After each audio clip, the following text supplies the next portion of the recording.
नमस्कार दोस्तों। तो आज का जो टॉपिक ऑफ डिस्कशन होने वाला है वो होने वाला है वेस्कुलर डिमेंशिया। वेस्कुलर डिमेंशिया का मतलब होता है जो ओल्ड एज में क्या होती है, भूलने की बीमारी हो जाती है पेशेंट को। तो चलिए डिस्कस करते हैं कि वेस्कुलर डिमेंशिया होता क्या है। सबसे पहले वेस्कुलर वेस्कुलर का मतलब है वेसल से रिलेटेड। वेसल से रिलेटेड जो भूलने की बीमारी होती है, इसका मतलब है कि ब्लड वेसल्स में कोई दिक्कत आ चुकी है, या तो हाई ब्लड प्रेशर की वजह से हो चुका है वेस्कुलर डिमेंशिया, या फिर क्या हो चुका है, ब्रेन में जो ब्लड वेसल सप्लाई कर रही है, ब्लड सप्लाई कर रही है ब्रेन को, वो क्या हो चुकी है, जाम हो चुकी है, ब्लॉक हो चुकी है, जिसकी वजह से क्या हो चुका है, पेशेंट को स्ट्रोक आया था।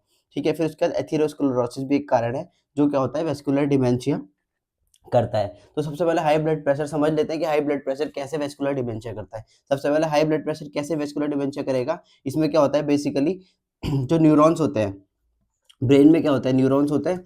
न्यूरॉन्स क्या होते हैं, basic structure and function unit of brain है।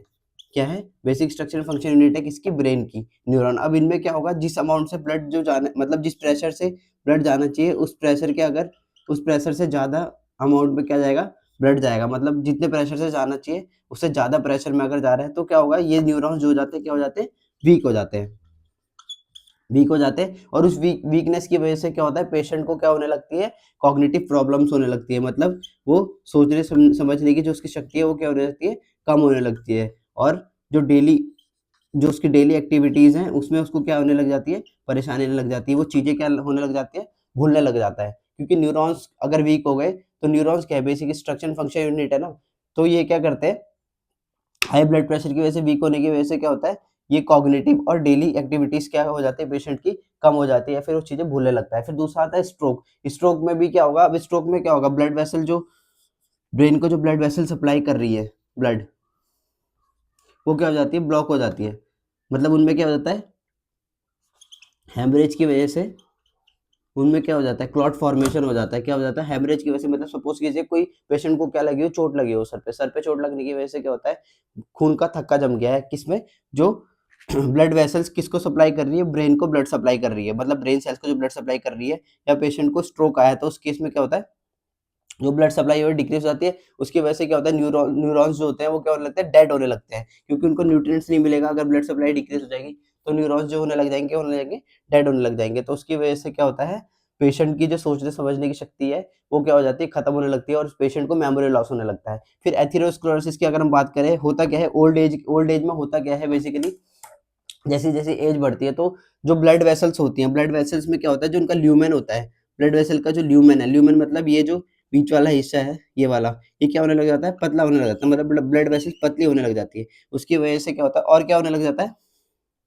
प्लेटलेट्स प्लेटलेट्स प्लेटलेट्स क्या होने लग बढ़ने लग जाती है। और कोलेस्ट्रॉल कोलेस्ट्रॉल क्या होने लग जाता है,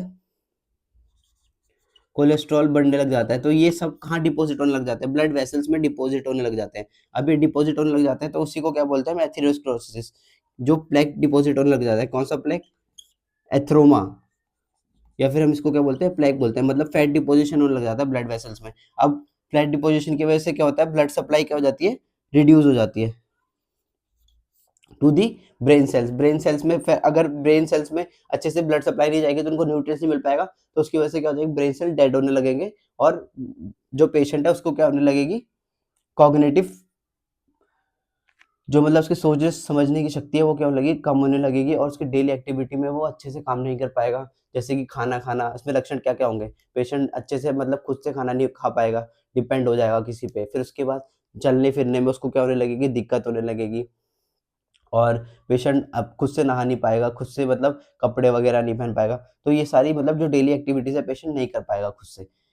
तो ये हो गए 3 कारण इसके, कि मतलब क्या-क्या कारण हो सकते हैं किसके, वेस्कुलर डिमेंशिया के। अब हम बात कर लेते हैं इसके ट्रीटमेंट की। तो ट्रीटमेंट में सबसे पहले हमारे पास ट्रीटमेंट में क्या होता है, इसमें कोई मतलब परमानेंट क्योर हम पेशेंट को पूरी तरह से सही नहीं कर सकते। तो इसमें हम क्या करते हैं, सपोर्टिव ट्रीटमेंट दे सकते हैं। फॉर एग्जांपल जैसे कि बीपी मैनेजमेंट हो गया, अब हाई ब्लड प्रेशर को कंट्रोल कर सकते हैं। जो हाई ब्लड प्रेशर पेशेंट का हो रहा था उसको क्या कर सकते हैं, कंट्रोल कर सकते हैं। फॉर एग्जांपल क्या देके, एंटी हाइपरटेंसिव ड्रग्स देके। फिर उसके बाद कोलेस्ट्रॉल कंट्रोल कर सकते हैं, क्या देके, स्टैटिन्स देके।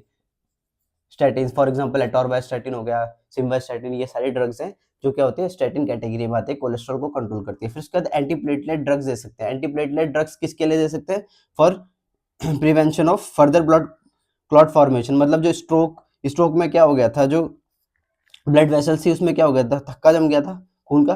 तो ये क्या करेगी, antiplatelet drug further clot formation को प्रिवेंट करेगी और जो थक्का जो बना हुआ है उसको भी क्या कर देगी, डिसॉल्व कर देगी। क्लोपिट्रोजेल हो गया और एस्पिरिन हो गया, ये 2 ड्रग्स दे सकते हैं। फिर उसके बाद मेमोरी थिंकिंग को इम्प्रूव कर सकते हैं।